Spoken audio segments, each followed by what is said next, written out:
আমি আমার রবের সাথে মিলিত হয়ে, আমার রব দানকারী আদম নূরের রবের সাথে মিলিত হয়ে, আদমের জ্ঞান আদম নূরের রব হইতে আমার রবে আসুক, আদম নূরের রব হইতে আমি বক্তব্য দিচ্ছি। বিসমিল্লাহির রহমানির রহিম। সকল প্রশংসা সেই মহান আল্লাহ পাকের, যিনি আমাদের সেই আদি পিতাকে সৃজন করে তার নিজ ভণ্ড থেকে পুৎকারে আত্মা দিয়ে জীবিত করেছিলেন, আর জীবিত হয়ে সঙ্গে সঙ্গে বলে উঠেছিলেন আলহামদুলিল্লাহ।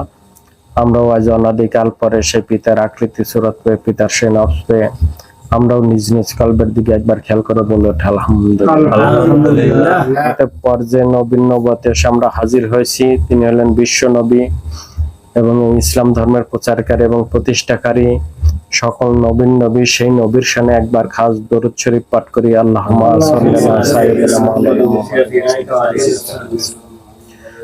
উপস্থিত ইমান আনয়নকারী মুসল্লিগণ, তাদের মাধ্যমে আমি সারা বিশ্বের মানব জাতিকে জানাই সালাম, আসসালামু আলাইকুম।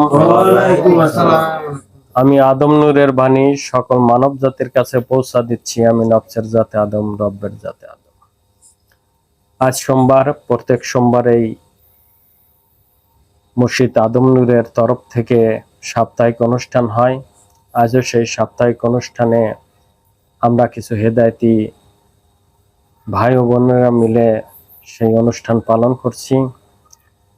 এই অনুষ্ঠানের ভিতর দিয়ে আমি আলোচনা করব আমার মুর্শিদ পাক যে 4টি ফরজ আমাদেরকে দেখিয়েছেন, সেই 4টি ফরজ আমরা কিভাবে কামাই করব।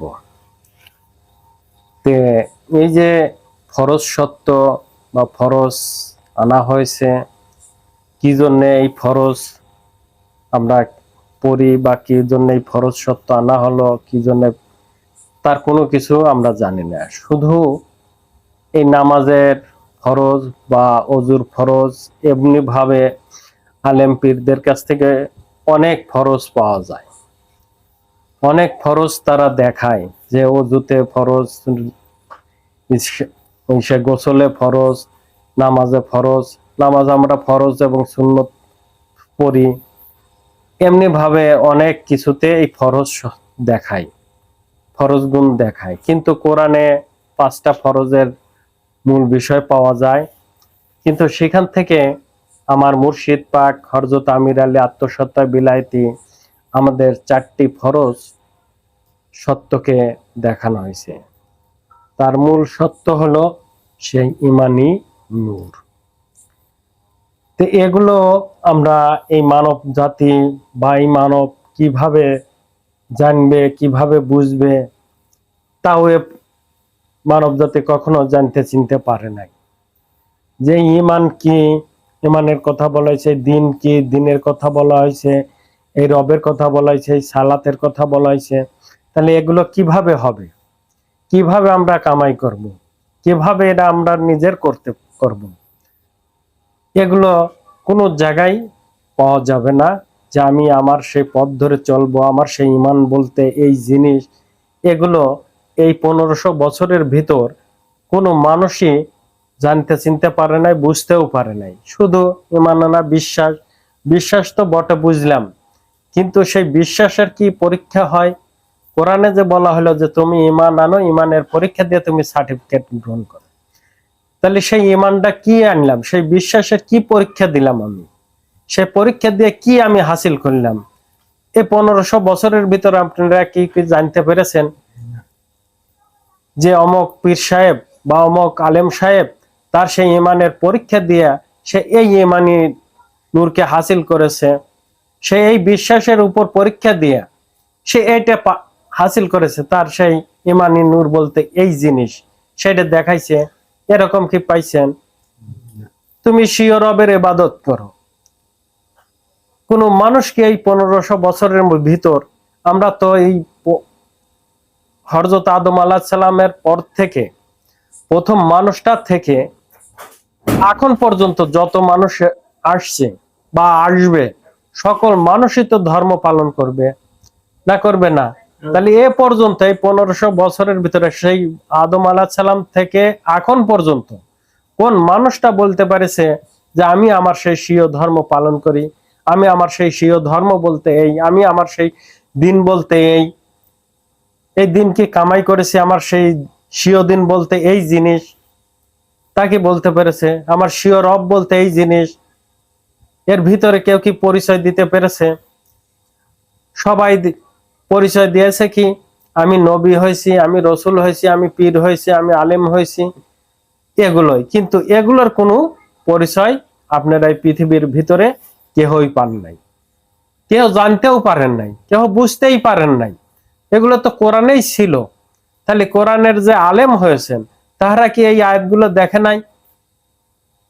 এই আয়াতগুলো কি তারা পড়ে নাই?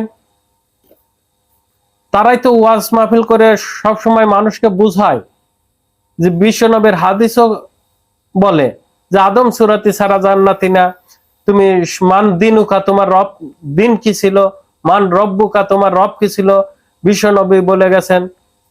তাহলে সেইগুলো কিভাবে এই মানুষ কামাই করবে, কিভাবে নিজের করবে, সেই দিনকে কামাই করবে, সেই রবকে কামাই করবে?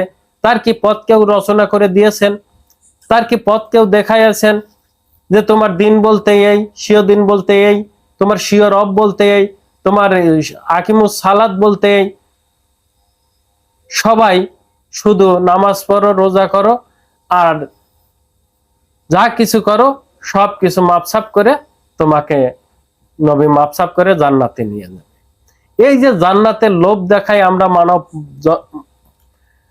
চলছি, এই জান্নাতের লোভে পড়ে আমরা যে যা কিছু সব কিছু করতেছি, চুরির জায়গা চুরি, জেনার জায়গা জেনা, নামাজ পড়ার জায়গা নামাজ পড়া, ভালোর জায়গা ভালো, যেখানে যেটা লাগতেছে সেখানে সেটাই করে চলছি।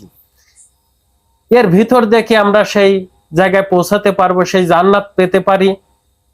তোমরাই তো বলো যে অন্যায় অপরাধ করলে তোমরা কখনোই সেই জান্নাত পাবে না।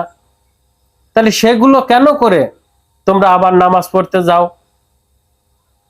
সেগুলো কেন না ছেড়ে, সেই হেদায়েত গ্রহণ না করে তোমরা কেন সেই নামাজ পড়ো, রোজা করো, হজ করো, এর ভিতর দিয়ে তোমরা জান্নাত পেতে চাও? কখনো কি সম্ভব? কোরআন কি তোমাদের বলছে তোমাদের মূল কিতাব না? বলো যে আমাদের মূল কিতাব হলো আল কোরআন, সেই কোরআনের ভিতর কি এগুলো করতে বলছে না দেখাইছে? তাহলে কখনোই দেখাতে পারেনি। একমাত্র সেই আমাদের মুর্শিদ পাক কেবল আজ 50 বছর হলো তিনি এই সকলের পরিচয় দিয়ে, পরিচয় ঘটিয়ে, এই পরিচয় দিয়ে সারা বিশ্বের মানব জাতির কাছে এই হেদায়েতের দরজা খুলেছিলেন। সুবহানাল্লাহ। এই হেদায়েতের ভিতর দিয়ে সকল গুণী মানুষকে এই জাতে আদম হয়ে, যাতে মুতমাইন্না হয়ে যাতে ফিরে যেতে পারে, তার সেই সরল সোজা পথ, তার সেই ভাগ্যলিপি রচনা করে দিয়েছিলেন। তোমরা কি পাও না তোমাদের সেই ভাগ্য কিসের উপর লেখা হয়েছিল? এই যে শবে বরাত ভাগ্য রচনী তোমরা করো প্রত্যেক বছর, খাওয়া দাওয়া দিয়ে ভালো খেলেই সারা বছর ভরা ভালো খাবে, ভালো জামা পরলে তুমি সারা বছর ভরা ভালো জামা পরবে। তোমরা যদি এটা করে পাও, তাহলে সেইটা না করে তাহলে হিন্দুরা বৌদ্ধরাও তো পাচ্ছে না? পাচ্ছে না? তাহলে তারা কোনটা করে পাচ্ছে? তারা কি করে পাচ্ছে এগুলো? তোমারটা তো তারাই ভালো খাচ্ছে না? পাচ্ছে না? তারাই তো বড় বড় স্থানে আছে, বা বড় বড় ভালো সেটা আছে, বড় লোক হয়ে আছে। তোমরা কি দেখতে পাও না? তাহলে অবশ্যই এই ভাগ্য রচনা করতে বলে নাই, তোমাকে তোমার ভাগ্যকে পরিবর্তন করতে বলেছে। কোরআনেও তো বলা হয়েছে, মহান আল্লাহ পাক তো বলেছেন কোরআনের মাধ্যমে যে তার নিজের ভাগ্যকে পরিবর্তন করে না, আমি আল্লাহ তার ভাগ্যকে পরিবর্তন করি না। তো তোমরা কি এই একদিন ভালো মন্দ খেলেই কি তোমার সেই ভাগ্য পরিবর্তন ঘটে যাবে? ঘটেছে কি আজ পর্যন্ত? ঘটাতে পারছো কি কোনো মানুষ? তাহলে অবশ্যই তোমরা জ্ঞানে বুঝে আসো, সেই ভাগ্য রচনা হয় সেই হেদায়েতের ভিতর দিয়ে। তোমাদের অতীতের জীবনে সেই হযরত আদম আলাইহিস সালাম থেকে সেই বিশ্ব নবী পর্যন্ত, তাবে তাবিন পর্যন্ত, এর ভিতরে যত নবী রাসূলরা এসেছে সকলে একটি করে জাতের সেই নবুয়ত লাভ করেছেন। তারা তোমাদের সেই ভাগ্য রচনাকারী ছিলেন, তোমাদের সেই ভাগ্য রচনা কি করেছে তোমরা জানো? তোমরা কি বুঝেছো যে আমার ভাগ্যটা এর উপর রচনা করা হলো? তোমরা জানতে পেরেছো, বুঝতে পেরেছো? আজ আদম নূরের মুর্শিদ সেই আল্লাহর তরফের প্রতিনিধি হয়ে, আল্লাহর তরফের খলিফা হয়ে তোমাদের সেই আল কোরআনের সেই হেদায়েত দিয়ে তোমাদের ভাগ্য রচনা করে দিচ্ছে না? তোমাদের জ্ঞানে বুঝে আসছে না যে এই মাত্র তোমার সেই হেদায়েতের সময় তোমার সেই ভাগ্য রচনা করা হলো? কিসের উপর? আদম নূরের উপর, সেই মুতমাইনের জাতের উপর বলা হয়নি? এবং এই যে তোমার দিন, এই যে তোমার রব, এই যে তোমার সুরত, এই যে তোমার ইমানি নূর, এগুলো তোমাদের দেখানো হয়েছে, বলা হয়েছে, বলেনি? বলছে না? তাহলে সেগুলো থেকে তোমরা কেন আজ সরে যাচ্ছ? কেন আজ এলোমেলো পথে চলছো?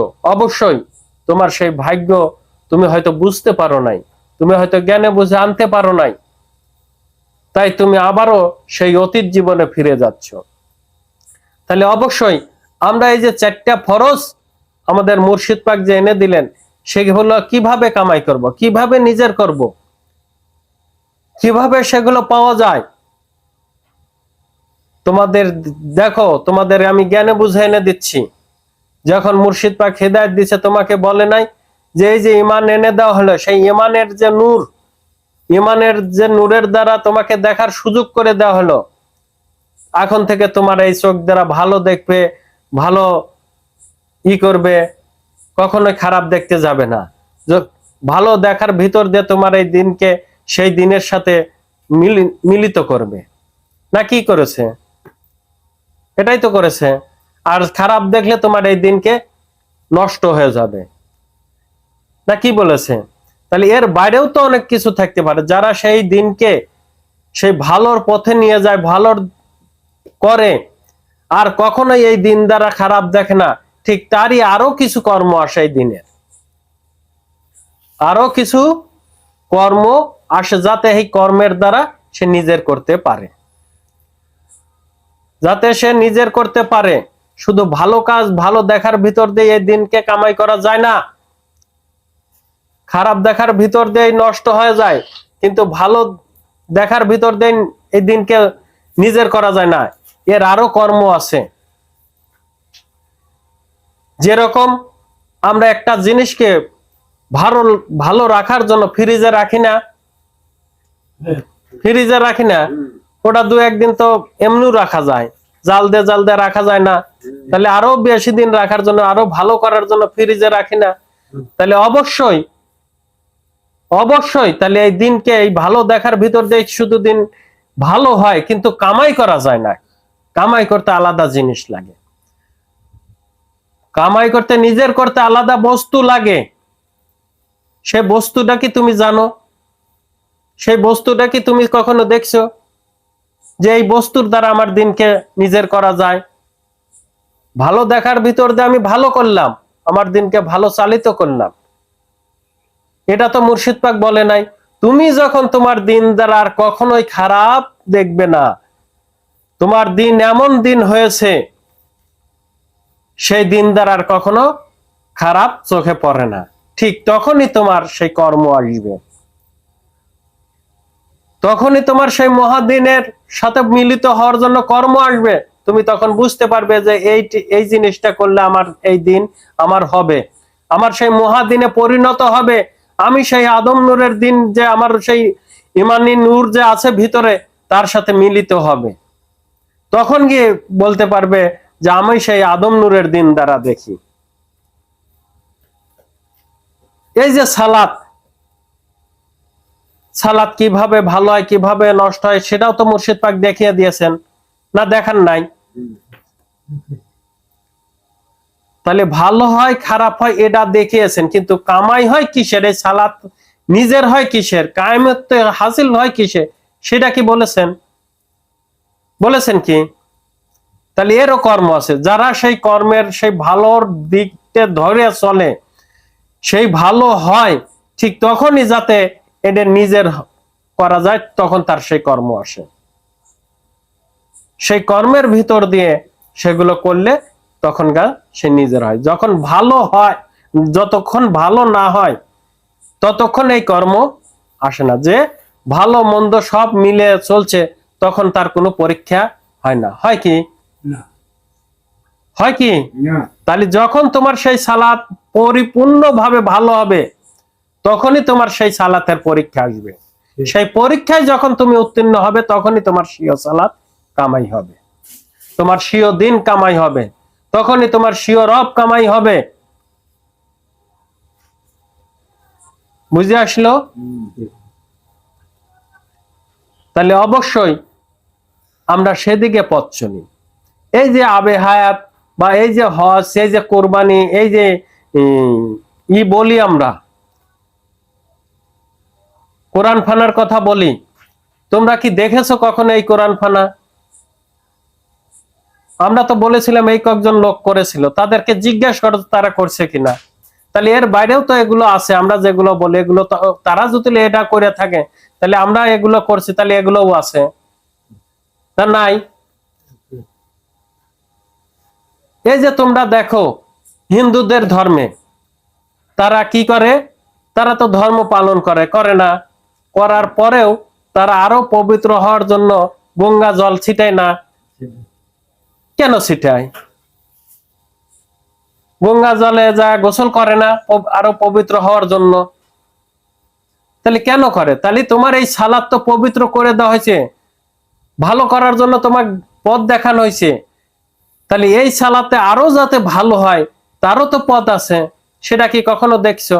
তুমি অজু করো, তোমার যখন একটু লাগে যে কুত্তো ছুঁইছে বা সোনা ছুটে এসে গায়ে লাগছে, তখন তুমি অজু করে আরো পবিত্র হও না? এটা তো নাপাকি দূর করার অজুর দ্বারা, কিন্তু সেই পবিত্রতা কি হয়? তাহলে সেই পবিত্র গুণ অর্জন করতে গেলে কি লাগে? কি লাগে? সেই পবিত্র গুণ অর্জন করতে হলে তোমার এই পানি ধুয়ে কাজ হয় না, তোমাকে সেই তওবার গোসল দিতে হয়, মুর্শিদ পাক বলেনি? আর তোমাকে সেই তওবার ভিতর দিয়ে তোমার সেই অতীত জীবনকে ফেলে দেয়নি? দিছে না? যে আজ থেকে তোমাকে সেই অতীতের সকল জীবনের যত অসৎ মিথ্যা ধোঁকা ফাঁকি ছিল সকল কিছু তোমাকে ফেলে দেওয়া হলো, না বলেনি? তাহলে অবশ্যই আমরা জ্ঞানে বুঝে আসি যে আমাকে পবিত্র করা হয়েছে, আমি সেই পবিত্র জীবন নিয়ে চলছি। এই পবিত্র জীবন যখন আমার সেই পরিপূর্ণ হবে ঠিক তখনই আমার আসবে সেই কায়মত্ব অর্জন করার সেই পরীক্ষা। সেই পরীক্ষা আসবে। তুমি কি দেখেছো সেই পরীক্ষা কিসে হয়? আমার আপা মাঝে মাঝে অনেকে বলে যে এই আবে হায়াতের পানি এইটা খাইলে সে অমরত্ব লাভ করবে। কোরআনেও মন কয় আছে নাকি জানি না আমি সঠিক, আবে হায়াতের পানির কথা মন কয় আছে। এইটা খাইলে সেই অমরত্ব জীবন লাভ করা যায়। এইটা কি কেউ চেনে?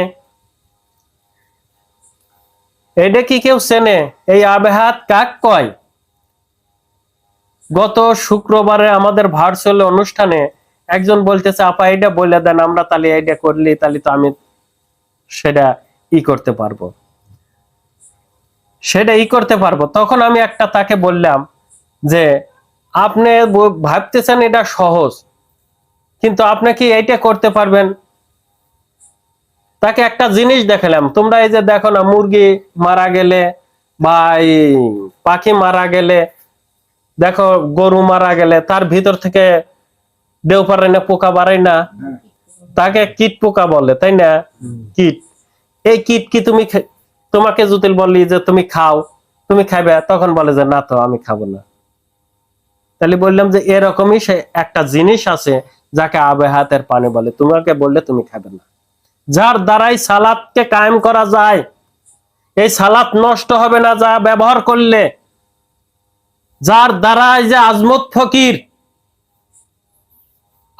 ফকিরের গলায় বান মারছিল না, তোমরা তো জানো না? আচ্ছা, এই আজমত ফকিরের গলা কিভাবে ঠিক করলো? সে তো বয়াত মানুষ, তার ভিতরে তো অনেক জ্ঞান, সকল জ্ঞান লুকায়িত আছে, সে পারল না। তার জ্ঞানের ভিতরে তো এ জ্ঞানটাও থাকা দরকার, তাহলে ওই জ্ঞানটাই তার ভিতর নাই।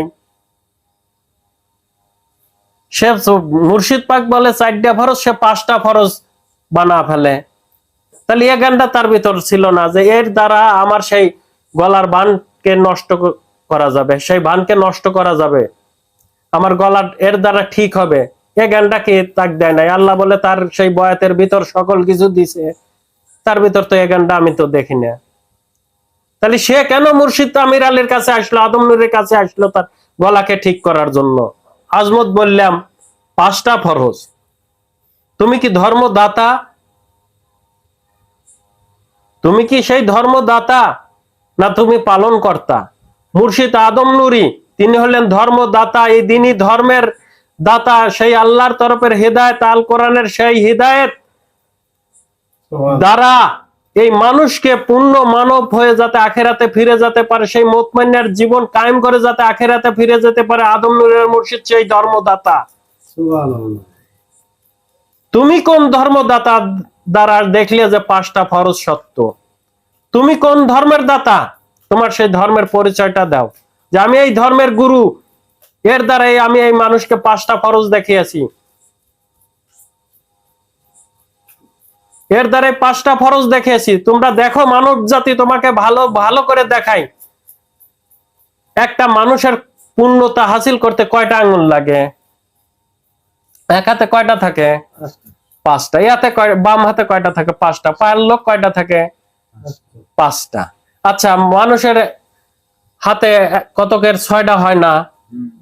সে কি পূর্ণ? সে কি পূর্ণ না অপূর্ণ? বাড়তে হলেও তো সে অপূর্ণ। পূর্ণতা তো 5টাকে নিয়ে যারা চলে তাদেরকে পূর্ণ বলা হয়েছে, তাই না? যার 6টা হয়েছে তাকে কি পূর্ণ বলা হয়েছে? তাহলে মায়ের ভিতর দিয়ে যারা সেই 5টা আঙ্গুল বা 5টা নিয়ে জন্মগ্রহণ করে, তারা সেই পূর্ণতা নিয়ে জন্মগ্রহণ করে। এই মানুষকে যারা সেইগুলো নিয়ে চলে, সেই মার ভিতর দিয়ে যারা সেই পরিপূর্ণভাবে জন্মগ্রহণ করে, তাদের পূর্ণ মানব বলা হয়। আর যারা সেই মায়ের ভিতর থেকে একটা আঙ্গুল বেশি নিয়ে জন্মগ্রহণ করলো, তাদেরকে কি বললো? যে একটা আঙ্গুল তোমার বাড়তি, তাকে কি মানুষ পূর্ণতা বলে? কখনোই পূর্ণতা বলে না। না বলে? তাহলে আদম নূরি তোমাকে সেই হেদায়েত দিয়ে পূর্ণতা অর্জন করার জন্য 4টা ফরজ দিছে। 4টা ফরজ দিছে যে এর দ্বারা তুমি সেই চলো, এর দ্বারা দেখো, এর দ্বারা তো কথা বলে, এই সূরাতের কামাই হও। আর এর ভিতরে যারা আছে সকলই নবুয়তি সত্য, তার ভিতরে তুমি একটা বাড়তি করেছো, তাহলে কি সে পূর্ণতা? পূর্ণতা?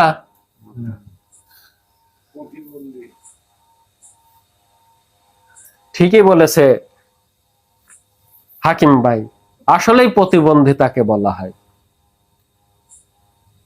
তাহলে অবশ্যই পূর্ণতা যদি হাসিল করতে হয়, তাহলে 5টা আঙ্গুলই তার থাকতে হবে। 6টা হলেও চলবে না, 4টা হলেও চলবে না। 5টা যাদের আছে, যাদের এই 20টা আঙ্গুল আছে হাত এবং পা দিয়ে, তাদেরকেই পূর্ণতা বলে। এই যে কানের একটা কান না থাকলে কি তাকে পূর্ণতা বলে? বলে না। তাহলে এমনি ভাবে আমরা যাতে সেই 4টা ফরজ কামাই করতে পারি, নিজের করতে পারি, সেদিকে অগ্রসর হই। আগে আমাকে কি করতে হবে? অবশ্যই সেই সালাতের সেই পবিত্রতায় হাসিল করতে হবে, দিনের সেই পবিত্রতা আগে সেই পূর্ণতায় আসতে হবে, রবের সেই পবিত্রতায় সেই পূর্ণতায় আসতে হবে। সেই ঈমান নূর অর্জন করতে হলে, ঈমান অর্জন করতে হলে অবশ্যই সেই ঈমানের পূর্ণতায় আসতে হবে। তারপরে সেই ঈমানের পরীক্ষা দিয়ে সার্টিফিকেট গ্রহণ করতে হবে। তারাই সেই পরীক্ষা দিয়ে সার্টিফিকেট গ্রহণ করতে পারবে, যারা পাশ করবে তাদের সেই সার্টিফিকেট থাকবে। তোমরা কোরআনে দেখো যে তোমরা ভূমণ্ডল থেকে নভমণ্ডলে আসতে পারবে না যতক্ষণ সেই সার্টিফিকেট না অর্জন করতে পারো, তাই না? বল আছে না? তাহলে সেই সার্টিফিকেট আগে অর্জন করো। কিসের দ্বারা সেই সার্টিফিকেট অর্জন হয়? কিসের দ্বারা তোমার সেই ইমানি নূরকে অর্জন করতে পারো? ইমানি নূরকে ধরা যায়, যার দ্বারা ধরা যায় সেই কর্ম তোমাকে করতে হবে। যার দ্বারা তোমার সেই দিনকে স্বীয় দিনে পরিণত হয় সেই কর্ম করতে হবে। যার দ্বারা তোমার সেই স্বীয় রবকে তোমার স্বীয় রব হয় সেই কর্ম করতে হবে। যার দ্বারা তোমার আকিমুস সালাত, নিজ সালাতে তুমি কায়েমি হবে, শ্রেষ্ঠ সালাতে তুমি কায়েমি হবে, সেই কর্মই তোমার জন্য ফরজ। সেই সালাত বাঁচানোর জন্য ফরজ নাকি? তোমরা যাহা কিছু বলো, যাহা কিছু দেখাও, তোমার ওই ক্লাসেই নাই পড়াশোনা, তোমার ওই জ্ঞানই নাই, তোমার ওই দৃষ্টি শক্তিই নাই, যার দ্বারা তুমি এগুলো নিজের করতে পারবে, যার দ্বারা তুমি এগুলো তোমার করতে পারবে। তোমার হলেও এগুলো সেই আদম নূরেরই পরিচয় দিতে হবে। যেরকম একটি বাপ একটি সন্তানকে জন্ম দেয়, যখন সেই সন্তান ছিল না, সকল কিছুই সেই মা বাবার ভিতরে ছিল না। যখন সেই সন্তানটা জন্ম দেয়, তখন এই হাতও তার হয়, চোখও তার হয়, লাখও তার হয়ে যায় না, ঠিক এমনই কিন্তু সকল কিছু সেই বাবার থেকে দেওয়া হয়েছে। ঠিক তেমনি ভাবে এই সকল মানুষকে যার দ্বারা আনা হয় সে হলো আদম এবং মা হাওয়া। সেই হযরত আদম আলাইহিস সালাম থেকে এবং সেই মুকাররমাত থেকে, সকল কিছুর মালিক তারা। পিতার থেকে তোমার সেই আত্মা আসে, সেই দিন আসে, তোমার রব আসে এবং সূরত আসে। আর এর ভিতরে যা কিছু আছে সকলেই আসে তোমার সেই মুকাররমা মাত থেকে। মানে এই পৃথিবী তোমার মা তোমার জন্ম দিয়েছে, তোমার মাত থেকে তোমার সকল কিছু তোমার ভিতরে দিয়ে পূর্ণতা দিয়ে তোমাকে নামিয়ে দেওয়া হয়েছে। এখন তুমি বলতে তোমার সকল কিছুই আছে নাই। এখন তুমি তোমার কথা বলতে চাও, তোমার বাপের কথাকে বলতে চাও, তোমার বাপের রব দ্বারা কি কথা বলতে চাও, না তোমার রব দ্বারা কথা বলতে চাও? যতদিন তোমার বাপের ভিতর ছিলে ততদিন তো তোমার বাপই কথা বলছে নাকি? যখন তোমাকে আলাদা করা হয়েছে তখন তোমার রব দ্বারা কথা বলতে।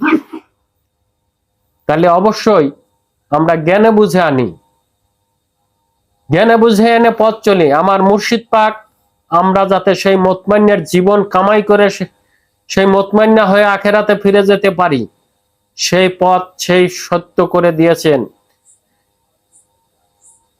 সেই ধর্মদাতা তিনি, এই মানুষ যাতে মানব সুরত নিয়ে কামাই করে আখেরাতে ফিরে যেতে পারে, এই মানুষ যাতে আদম সুরত কামাই করে আখেরাতে ফিরে যেতে পারে, তার সেই ধর্মদাতা একমাত্র হযরত আমির আলী আত্মসত্তায় বিলায়াতে আদম নূরি, সুবহানাল্লাহ।